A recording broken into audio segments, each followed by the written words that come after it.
خدری رضی اللہ تعالیٰ، یہ بوڑھے ہو گئے تھے، راوی حدیث، بہت بوڑھے صحابی، نابینا بھی ہو گئے، ان تک پہنچ کے ان کی داڑھی پکڑ کے نوچ ڈالی،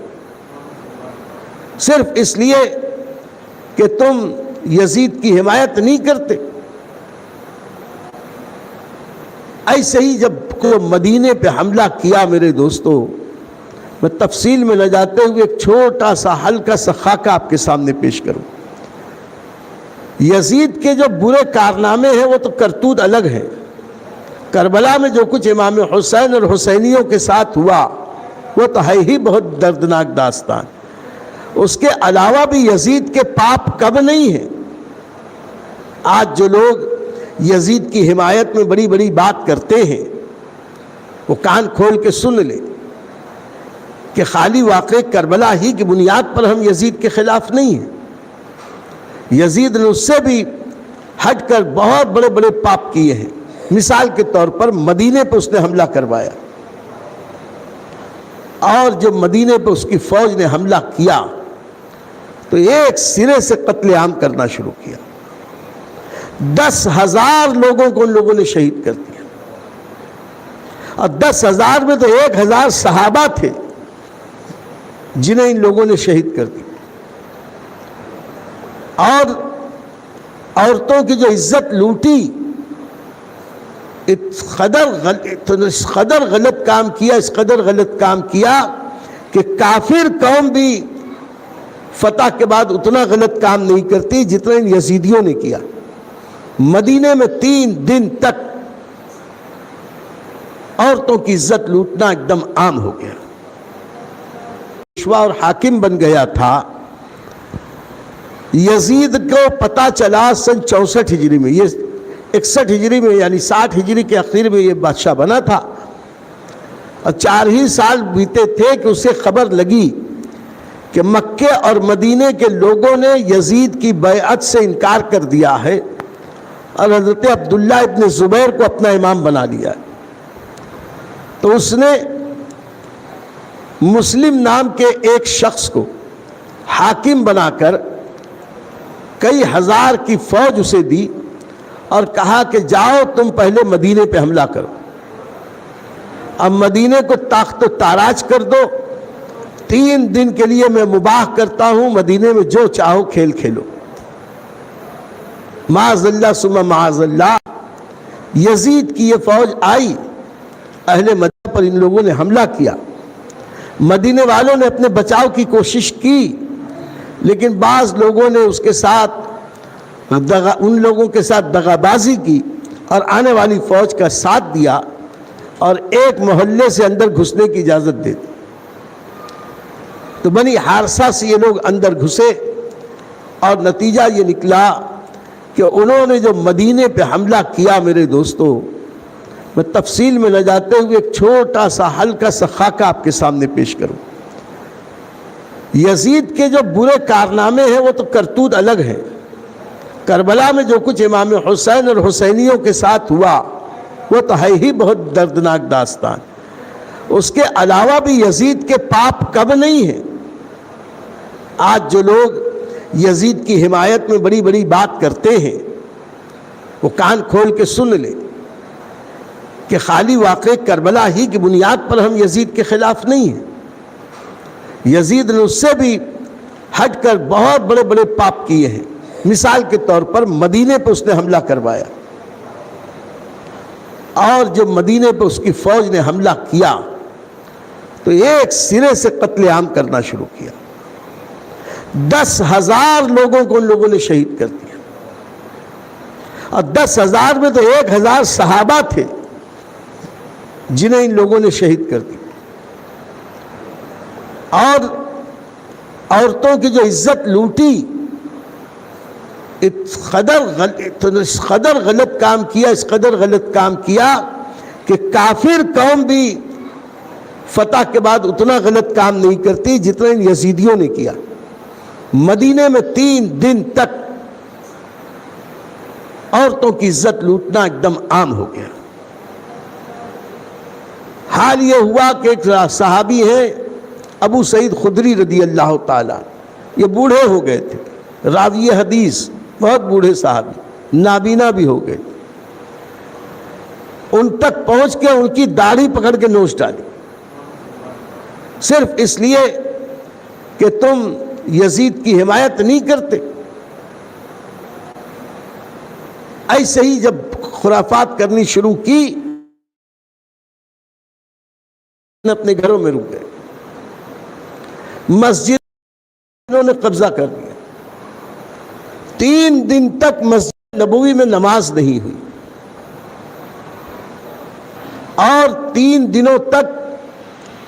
مسجد نبوی کے اندر جنت کی کیاری میں ان یزیدی فوجیوں نے اپنے گھوڑے باندھے، ان کے گھوڑوں نے مسجد نبوی میں لید اور پیشاب کیے، مسجد نبوی کی حرمت کو پامال کیا۔ نبی کریم کے مسجد نبوی کے ساتھ انہوں نے وہ حرکت کی کہ بیان کرنے کو زبان کو یارا نہیں۔ 3 دن تک یہ خرافات کرتے رہے۔ اہل مدینہ مسجد نبوی میں نماز کے لیے نہیں آئے 3 دن تک۔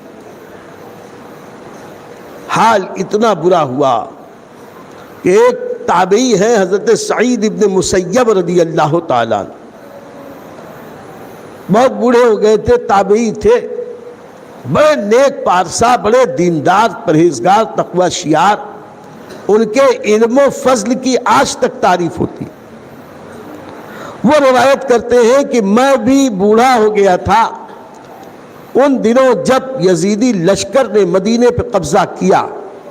مسجد نبوی کی بے حرمتی کی، میں سرکار کی مسجد میں تھا، نبی کریم صلی اللہ علیہ وسلم کی مسجد میں مجھ پر بھی ان لوگوں نے ڈورے ڈالے، مجھ پر بھی حملہ کیا، چاہتے تھے کہ مجھ کو مار دیں، تو کسی نے کہہ دیا ارے یہ تو بڈھا پاگل ہے، مجھ کو پاگل سمجھ کے چھوڑ دیا، جبکہ میں پاگل نہیں تھا، بوڑھا ضرور تھا۔ فرماتے ہیں لیکن میں اسی طرح جب میں نے دیکھا کہ پاگل پن کے نام پر مجھ کو یہاں رہنے مل جائے گا، تو 3 دن تک میں نبی کریم کے مزار انور کے قدموں کی جانب جا کے بیٹھ گیا، قدمین شریفین کے پاس وہیں بیٹھا رہتا تھا۔ کہتے ہیں کہ مجھے حیرت اس پر ہوئی کہ تقریباً 3 دنوں تک جب مسجد نبوی میں نماز نہیں ہوئی، روزانہ نماز کے وقت سرکار کے روضہ انور سے مجھے اذان کی آواز آتی تھی، پھر آواز آتی تھی کچھ دیر کے بعد کہ جیسے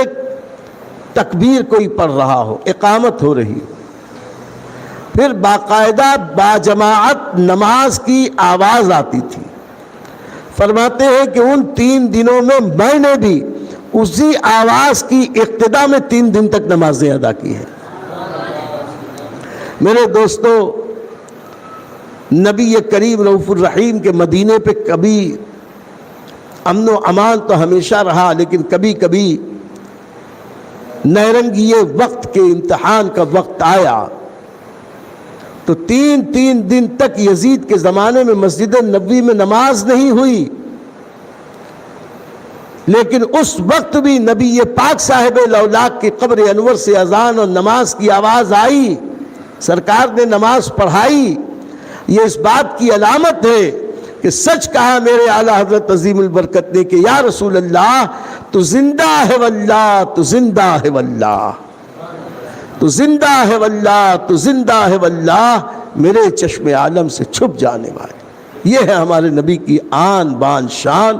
عزت و احترام اور مقام۔ پھر 3 دنوں کے بعد ان لوگوں نے وہاں سے کوچ کیا اور 10,000 لوگوں کو شہید کرنے کے بعد وہاں سے نکلے۔ اب مدینے کے باہر پہنچے تھے کہ ان کا جو سردار تھا مسلم بن عقبہ نام تھا، لیکن بعد میں تاریخ میں اس کا نام مسرف بن عقبہ رکھ دیا گیا۔ مسلم بن عقبہ تو مطلب ہوا کہ مسلمان، مصرف کے معنی ہوتے ہیں کہ اسراف کرنے والا، بیجا کرنے والا. لوگوں نے اس کے غلط کاموں کی وجہ سے اس کو مصرف کہہ کر پکارنا شروع کیا. یہ اتنا بدبخت تھا کہ یزید نے جب اس کو سپہ سالار بنا کے بھیجا اور کہا کہ جاؤ اور مدینے والوں سے میری بیعت لو، اسے کہو کہ وہ یزید چاہے تمہیں غلام بنا کے رکھے، چاہے خریدے چاہے بیچے. ان لوگوں نے کہا کہ ہم ایسی غیر اسلامی بیعت نہیں کرتے، تو جنگ ہو گئی. جب یہ باہر نکلا، مدینے کے باہر آیا،